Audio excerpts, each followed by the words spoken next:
Hi, is me Prince. എല്ലാവർക്കും black table video ചാനലിൻ്റെ പുതിയ വീഡിയോയിലേക്ക് സ്വാഗതം. എന്തുണ്ട് വിശേഷങ്ങൾ? എല്ലാവർക്കും സുഖമല്ലേ? എല്ലാവരും ഹാപ്പി അല്ലേ? ഹാപ്പി ആയിട്ടിരിക്കുക. Anything happy divorce go on always positive bye. Idli Kadai. അപ്പോൾ ധനുഷിൻ്റെ ഏറ്റവും പുതിയ ചിത്രം ഇഡ്ലിക്കട ഒക്ടോബർ 1 റിലീസ് ചെയ്യും. പൂജ ഹോളിഡേയ്സിനോടനുബന്ധിച്ച് ഒക്ടോബർ 1 ചിത്രം റിലീസ് ചെയ്യും. ധനുഷ് തന്നെയാണ് ഇതിൻ്റെ സംവിധാനം നിർവഹിച്ചിരിക്കുന്നത്. സംവിധാനവും കഥയും അദ്ദേഹത്തിൻ്റെതാണ്. നായകനും അദ്ദേഹം തന്നെയാണ്.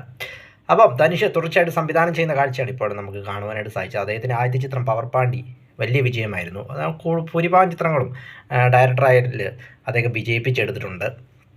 റായനൊക്കെ വലിയ വിജയങ്ങളിലൊന്നായിരുന്നു. അപ്പോൾ അദ്ദേഹത്തിൻ്റെ അടുത്ത ചിത്രം, അദ്ദേഹത്തിൻ്റെ ആദ്യത്തെ ചിത്രത്തിലുണ്ടായിരുന്ന രാജ്കിരൺ തന്നെയാണ് പ്രധാന കഥാപാത്രത്തെ അവതരിപ്പിച്ച രാജ്കിരൺ തന്നെയാണ് ഈ ചിത്രത്തിലും അദ്ദേഹത്തിൻ്റെ അച്ഛനായിട്ടാണെന്ന് തോന്നുന്നു ഒരു പ്രധാന കഥാപാത്രത്തെ അവതരിപ്പിക്കുന്നത്. അതോടൊപ്പം സത്യരാജുണ്ട്, പാർത്ഥിവനുണ്ട്, നിത്യമേനോനാണ് നായിക.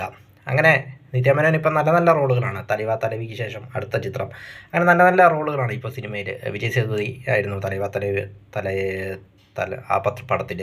അതിനുശേഷം ഇപ്പോൾ ധനുഷിൻ്റെ കൂടെ അതോടൊപ്പം മറ്റൊരു പ്രധാന കഥാപാത്രം, അതായത് നെഗറ്റീവ് കഥാപാത്രത്തെ അവതരിപ്പിക്കും. നെഗറ്റീവ് റോൾ ചെയ്യുന്ന അരുൺ വിജയാണ്. അരുൺ വിജയ് എന്നേരന്താല അജിത്തിൻ്റെ എന്നേരന്താല എന്ന ചിത്രത്തിന് ശേഷം ആണ് അദ്ദേഹം നെഗറ്റീവ് റോൾ ചെയ്യുന്നത്. അദ്ദേഹം ഒരു നായക നിരയിലേക്ക് വളർന്നുകൊണ്ടിരിക്കുന്ന, തമിഴിലെ ഒരു മുൻനിര നായക നിരയിലേക്ക് വളർന്നു വന്നുകൊണ്ടിരിക്കുന്ന ഒരു നടനാണ് അരുൺ വിജയ് എന്നത്. അപ്പോൾ അദ്ദേഹം നെഗറ്റീവ് റോള് ചെയ്യുന്നു എന്നതും മറ്റൊരു പ്രത്യേകതയാണ്. എന്നേരന്താളായിരുന്നു അദ്ദേഹത്തിൻ്റെ കരിയറിലെ ബ്രേക്കായ സിനിമ. അപ്പം അദ്ദേഹമാണ് നെഗറ്റീവ് റോൾ ചെയ്യുന്നത്. അങ്ങനെ ഇതിൻ്റെ ട്രെയിലറിലേക്ക് വരുമ്പോൾ, ഇതിൻ്റെ ട്രെയിലർ കണ്ടപ്പോൾ ഫസ്റ്റ് ഓഫ് ഓൾ ഒരു ഫീൽ ഗുഡ് മൂവി ആയിട്ടാണ് എനിക്ക് തോന്നിയത്. അതായത് ഇഡ്ലിക്കട, പേര് പോലെ തന്നെ ഇഡ്ഡലിയെ അല്ലെങ്കിൽ ഇഡ്ഡലിയുടെ ഇഡ്ഡലിയെ ബേസ് ചെയ്തുകൊണ്ടൊരു കഥയാണ് നമുക്ക് ട്രെയിലറിൽ ഇത് കണ്ടപ്പോൾ എനിക്ക് അങ്ങനെയാണ് തോന്നുന്നത്, ട്രെയിലറിൽ കാണുവാൻ തോന്നിയത്. കാരണം ധനുഷിൻ്റെ കുടുംബം നമുക്ക് ഇഡ്ഡലി ചെയ്യുന്ന അതിനുശേഷം അദ്ദേഹം ഒരു കോർപ്പറേറ്റ് കമ്പനിയിൽ വർക്ക് ചെയ്യുന്നു എന്ന് തോന്നുന്നു. അതിനുശേഷം അദ്ദേഹം ആ ജോലി വിട്ടിട്ട് വീണ്ടും അദ്ദേഹത്തിന് അച്ഛനെ സഹായിക്കാനായിട്ട് ഇഡ്ഡലിക്കടയിലേക്ക് വരികയാണ്, അല്ലെങ്കിൽ ഇഡ്ഡലി ചെയ്യുവാനായിട്ട് ആരംഭിക്കുകയാണ്, ആ ഒരു ബിസിനസ്സിലേക്ക് വരികയാണെന്ന് തോന്നുന്നു. അങ്ങനെയാണെന്ന് തോന്നുന്നു ഇതിൻ്റെ കഥ.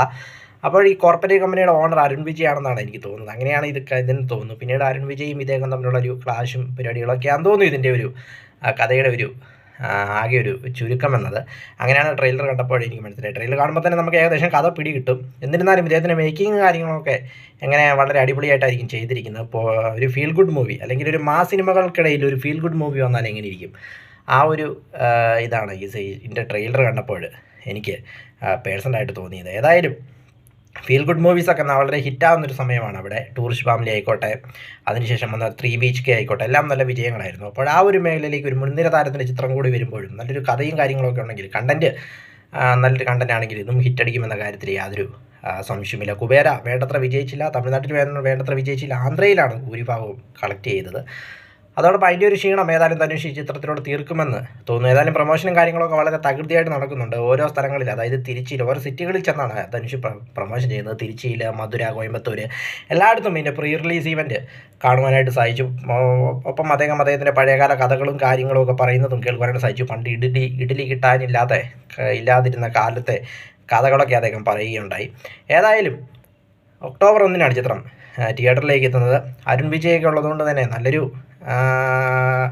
വില്ലനും നായകനും വില്ലനും തമ്മിലുള്ളൊരു നല്ലൊരു സ്ക്രീൻ പ്രസൻസും കാര്യങ്ങളൊക്കെ കാണുവാൻ സാധിക്കുമെന്ന് പ്രതീക്ഷിക്കുന്നു. പിന്നെ ഡയറക്ടർ ധനുഷ് ആയതുകൊണ്ട് തന്നെ നല്ല ക്വാളിറ്റിയുള്ള കണ്ടന്റുമായിരിക്കുമെന്നും തോന്നുന്നുണ്ട്. ഏതായാലും ഒക്ടോബർ 1 ചിത്രം തിയേറ്ററിലേക്ക് എത്തുന്നത്. വീഡിയോ ഇഷ്ടപ്പെട്ടാൽ ലൈക്ക് ചെയ്യുക, ഷെയർ ചെയ്യുക, കമന്റ് ചെയ്യുക, സബ്സ്ക്രൈബ് ചെയ്യുക. വീണ്ടും പുതിയ വീഡിയോയിൽ കാണാം. അതുവരയ്ക്കും ടേക്ക് കെയർ, ബൈ.